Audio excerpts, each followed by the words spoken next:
In a faraway kingdom, a princess was born, but her heart belonged. While other children played with dolls, Belzoa chose seeds and soil. Day after day, the dirt called to her louder than royal lessons ever could. They dressed her like a princess, but her heart still ran barefoot in the fields. As years passed, Belzoa's hands learned secrets the soil shared with no one else.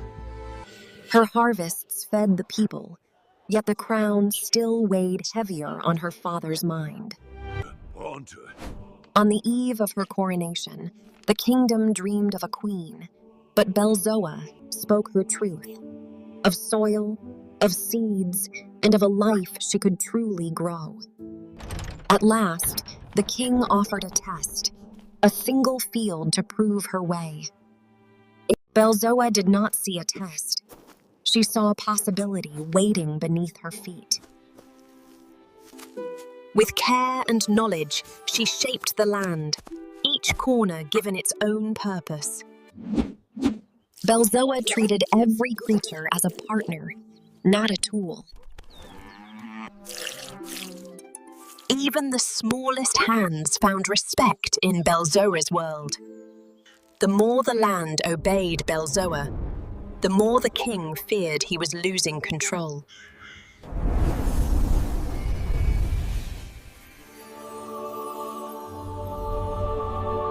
At the fairies' whisper, the rains vanished, but Belzoa listened to the land.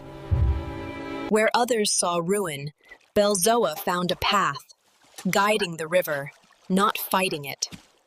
When drought failed, the skies were unleashed, testing not strength, but wisdom. She did not stand against the flood. She gave it a way to pass.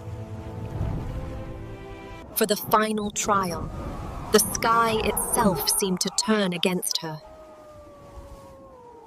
But Belzoa had never worked alone, and her smallest friends answered first.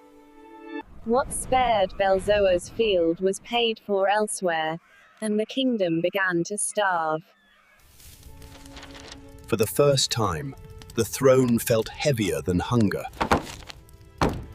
While the court argued, Belzoa chose to act, beyond walls, beyond pride. In silence and shadow, a new harvest began to rise. Moved by care, not command. Magic, not overnight miracles, but work, repeated with care, until the land answered back. Hunger tightened its grip, and hope grew thin in the open streets.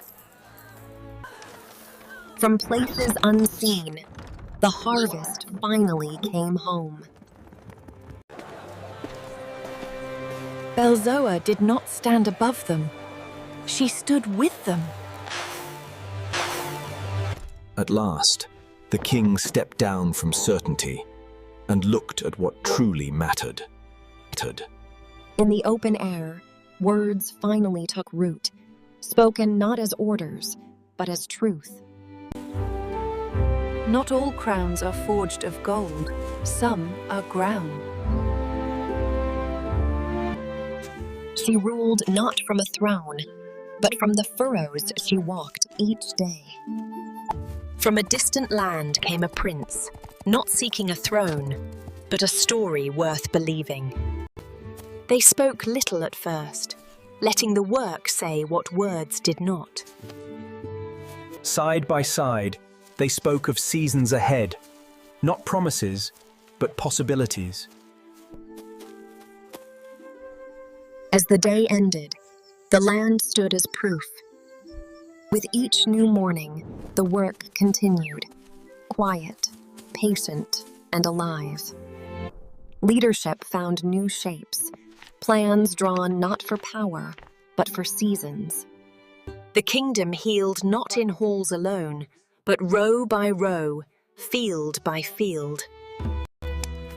From the harvest came meals, and from meals, a sense of home restored. Even when the kingdom slept, care did not.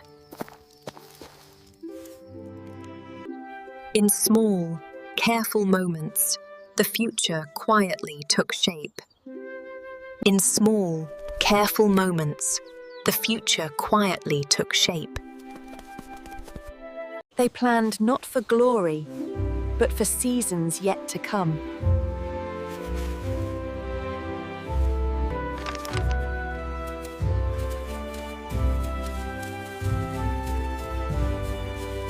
Here, where doubt once stood, roots now held firm. She was never the princess the kingdom expected, but she became the one it needed.